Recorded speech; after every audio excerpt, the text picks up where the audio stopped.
Good morning students. पिछली class में हम लोगों ने जाना पाठ्यक्रम क्या है और इसकी परिभाषा क्या है। आज की क्लास में हम लोग जानेंगे पाठ्यक्रम और अध्ययन क्रम एक ही चीज़ है कि अलग चीज़ है, या दोनों में क्या अंतर है।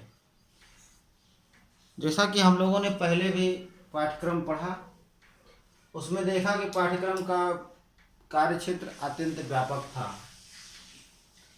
किंतु अध्ययन का जो क्षेत्र है बहुत सीमित है। यानी कि पाठ्यक्रम जो होता है संपूर्ण जीवन की एक क्रिया है, और अध्ययन क्रम क्या है, एक सीमित क्रम है जो कि एक क्लास से एक क्लास का एक दूसरी क्लास का एक डिग्री या दूसरी डिग्री तक ही सीमित है। इसलिए पाठ्यक्रम का क्या है, क्षेत्र बहुत व्यापक है। अगर पॉइंट्स में इसको देखें, पहला पॉइंट ले लें कि पाठ्यक्रम का क्षेत्र बहुत व्यापक है और अध्ययन का क्षेत्र क्या है, सीमित है, संकुचित है।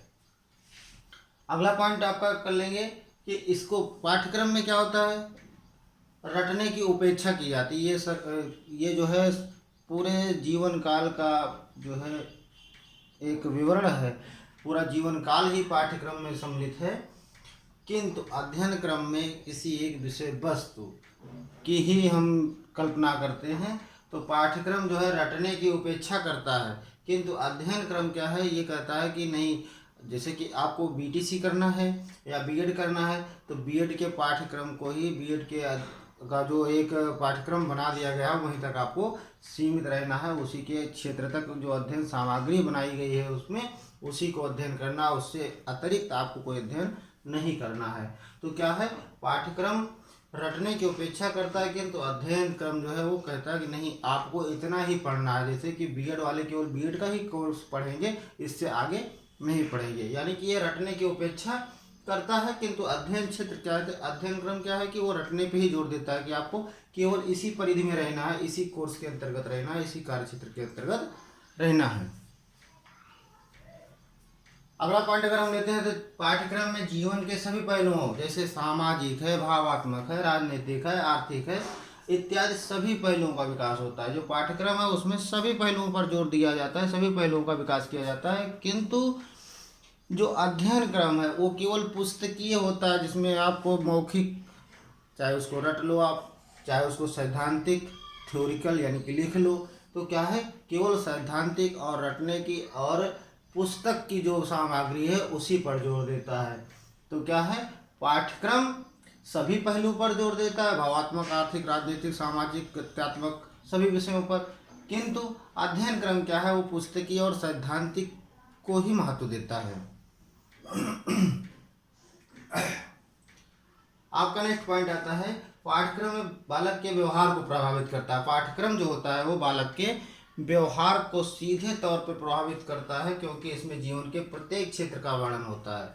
किंतु अगर अध्ययन क्रम को देख लिया जाए तो केवल जो विषय है आपका, जो विषय आप पढ़ रहे हो, जो सब्जेक्ट आप पढ़ रहे हो, केवल उसी को ठीक से समझने का ही अवसर प्रदान करता है, उसी को समझने को आपको उसी को समझने का अवसर प्राप्त करता है, उसी को समझना आपको आपके लिए लाभदायक है। किंतु पाठ्यक्रम जो है वो पूरे संपूर्ण जीवन काल के लिए आपके है, तो वो इसको केवल विषय वस्तु को ना ध्यान में रखकर पूरे संपूर्ण व्यवहार को ही प्रभावित करता है। सामाजिक, आर्थिक, राजनीतिक या नैतिक, अनैतिक, चरित्रगत, चारित्रिक जिसको बोलेंगे, हर तरह के व्यवहार को आपके लिए पाठ्यक्रम प्रभावित करता है। ये पॉइंट समझ में आ गया होगा। पाठ्यक्रम बालक के व्यवहार को प्रभावित करता है, जबकि अध्ययन क्रम जो है विषय को ठीक से समझने और उसको ठीक से कार्य करने को ही प्रोत्साहन देता है, उसका अवसर आपको प्रदान करता है। आपका पांचवा पॉइंट आ जाता है, पाठ्यक्रम में विभिन्न कार्यक्रमों के माध्यम, जैसे पाठ्यक्रम ने बताया ना आपको, सामाजिक, राजनीतिक, भावात्मक, आर्थिक हर पहलुओं का अध्ययन कराता है। तो उसमें क्या है कि आप पाठ्यक्रम को ठीक से जब समझोगे, जब आपको मान लिया एनसीसी है, एनएसएस है, स्काउट है और योगा है, इत्यादि कार्यक्रमों के माध्यम से आपकी समझ को, आपके अंदर कार्य करने की कार्यशैली, कार्यप्रणाली को विकसित करने का एक माध्यम है, जो पाठ्यक्रम के अंतर्गत आ जाता है। किंतु पाठ्य वस्तु या पाठ अध्ययन क्रम में केवल विषय वस्तु पर ही ध्यान केंद्रित किया जाता है, एक ही अध्ययन वस्तु है। या मान लिया आपकी अगर सामाजिक विषय का अध्ययन कर रहे हैं तो केवल सामाजिक विषय में जो भी उसका विषय वस्तु बन गया है, मानव सभ्यता यदि आपका टॉपिक है तो मानव सभ्यता का ही पढ़ना है। किंतु इसमें अगर मान लिया पाठ्यक्रम है तो वो पाठ्यक्रम में सभ्यता क्या है, कब थी, कैसी थी और कैसी होनी चाहिए, इन समस्त चीज़ों का विवरण उसमें आपको देना पड़ता है या सीखना पड़ता है या समझना पड़ता है। समझते हो आप?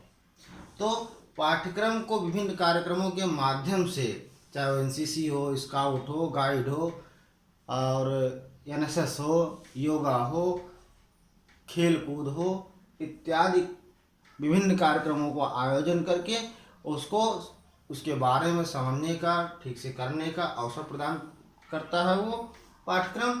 किंतु पाठ्यवस्तु या अध्ययन वस्तु जो है वो केवल आपको आपके सब्जेक्ट पर ही आपका ध्यान आकर्षित करता है।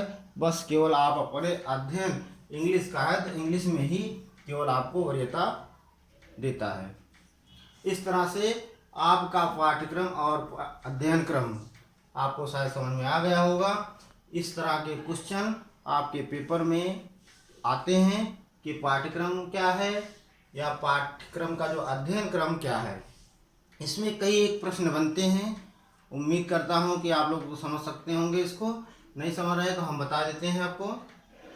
जैसे आपका प्रश्न आ गया परीक्षा में, पाठ्यक्रम क्या है, तो आपको इसमें से पाठ्यक्रम क्या है, आप अगर इसको ठीक से पढ़े होंगे 5 पॉइंटों पर आपने ध्यान फोकस किया होगा तो आप इसको लिख सकते हैं कि पाठ्यक्रम क्या है। अध्ययन क्रम क्या है, अध्ययन क्रम लिख सकते हैं। और प्रश्न आ गया पाठ्यक्रम और अध्ययन क्रम में अंतर क्या है, तो इसका जवाब भी इसी में सम्मिलित है। पाठ्यक्रम और अध्ययन क्रम क्या एक ही सिक्के के दो पहलू हैं, अगर ये आ जाए तो अब भी आप इस पर लिख सकते हो। पाठ्यक्रम और अध्ययन में विभिन्नता क्या है, ये भी आप लिख सकते हो। विभिन्नता या अंतर तो खैर एक ही चीज़ है। तो इस तरह से आपके प्रश्न पत्र में, आपकी परीक्षा में इस प्रश्न से के अंतर्गत कई एक प्रश्न बन रहे हैं जिसका आप ठीक से अध्ययन करने के बाद उत्तर दे सकते हैं। Thank you.